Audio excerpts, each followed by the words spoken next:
forgot to take yesterday's. I'll just take another one today. It shouldn't matter.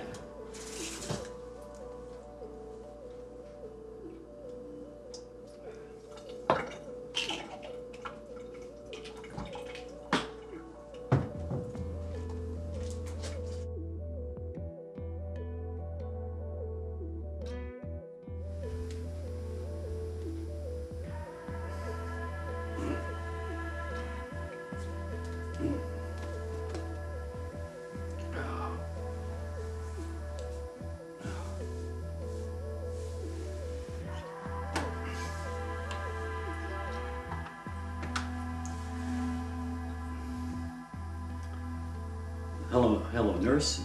My name is Press. I'm feeling really terrible. Really awful. I think I took too much medication.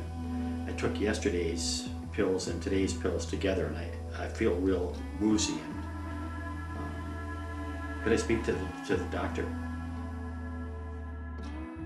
One of our members is on several prescription medications. He came down with a cold, so he went to the pharmacy and got some over-the-counter cold medication. After he took the medication, it reacted with his prescribed medication. As a result, he became extremely ill and was rushed to the emergency room.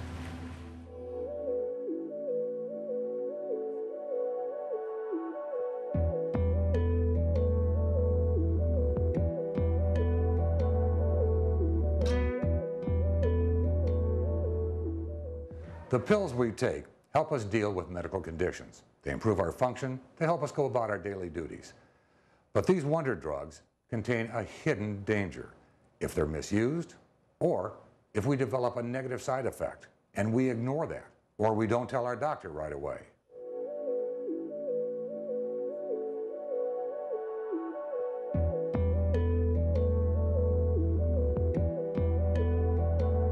I think the bad news is that medication errors right now are resulting in, the estimates are approximately 7,000 deaths per year. So that's 2 September 11ths per year of people dying from medication errors.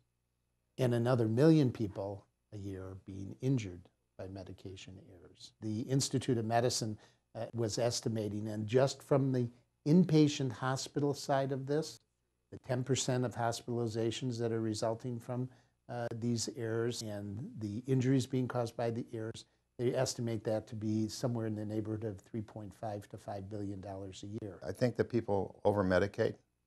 I think that people as a whole, whether they're elderly or young, there is a tendency to just go look for something that'll treat any kind of condition that you have. With the elderly, and I think in our previous discussions we talked a little bit about this, that the most widely abused class of drugs in the elderly are laxatives. So let's look at some of the simple problems that occur. Number one, we're trying to get as a culture to a point where we have no more handwritten prescriptions. For years that was a problem. And we've done that here. We try to do all of our prescriptions electronically.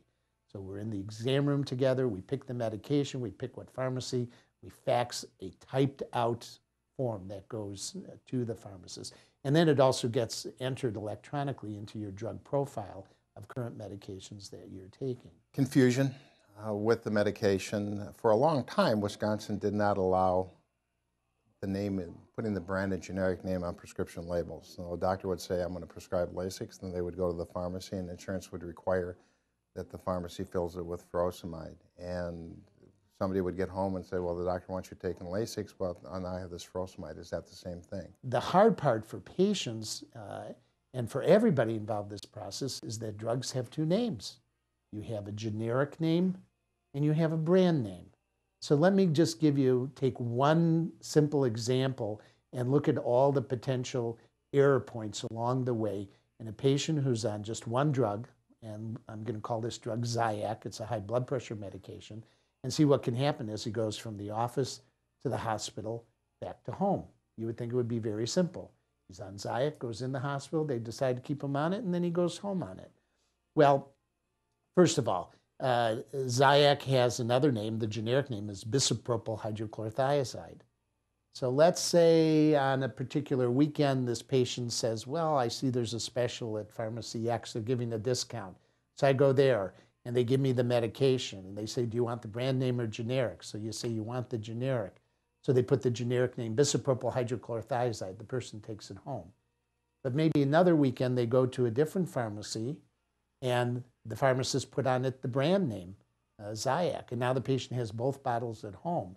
If the person has any kind of cognitive impairment, any type of confusion, all of a sudden they're going, well, Zyac, bisoprolol, well, I guess they're two different things. They take one of each, and now a medication error has occurred. They have overdosed on hypertensive, they bottom out, they have a fall, they fracture a hip, they end up in the hospital. And that's just one. People also get very confused about when they're taking a medication, whether or not they are allergic to it or they're having a side effect. And what I try to tell people is that every drug you take is going to have some kind of effect on your body, both good and bad. I will see very often people who say they're allergic to codeine, which is a very inexpensive, a very effective pain reliever. And when you ask them, how are you allergic to it? What happens when you take it? They say, well, it hurts my stomach or it makes me sleepy. No, codeine irritates the stomach. It causes drowsiness. Those are side effects. That's not an allergy. A couple that's living independently, 91 years old and 88 years old. Okay? Now they both have a psychotropic med. One of the 91-year-old is taking meds not only for anxiety but for dementia. The wife is taking medication for anxiety, and so he runs out of his pills on a Saturday night. So he says, well, you have a nerve pill, I have a nerve pill, I'm going to take your nerve pill. So, you know, so then they start sharing medications. Huge thing I have to stress over and over and over is don't take someone else's medications. And where I see it happen the most is with the elderly, with spouses. And so that while an antibiotic may work for a certain person, another person might be allergic to it. They may have other medications they're taking that would be complicated with it. They may have underlying conditions that would compromise the person if indeed they took it.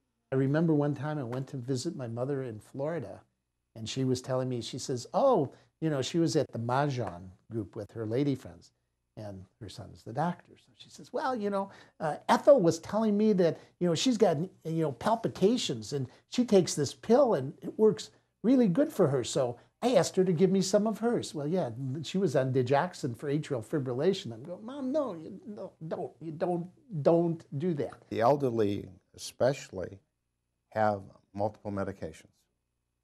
There's any number of medications that they are taking for different conditions, whether it's blood pressure, whether it's diabetes, with it. And sometimes people get confused as to exactly what medication should be taken when.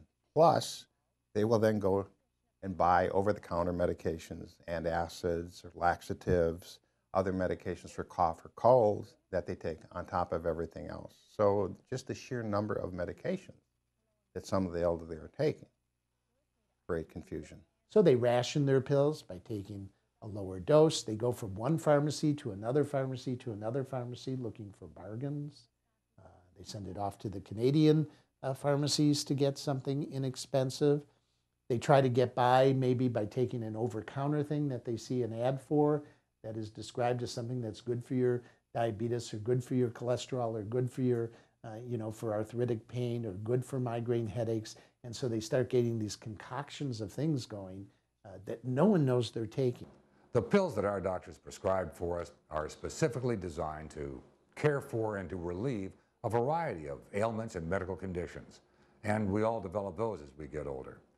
But it's up to us to make sure and to pay attention to how we use what's in these containers.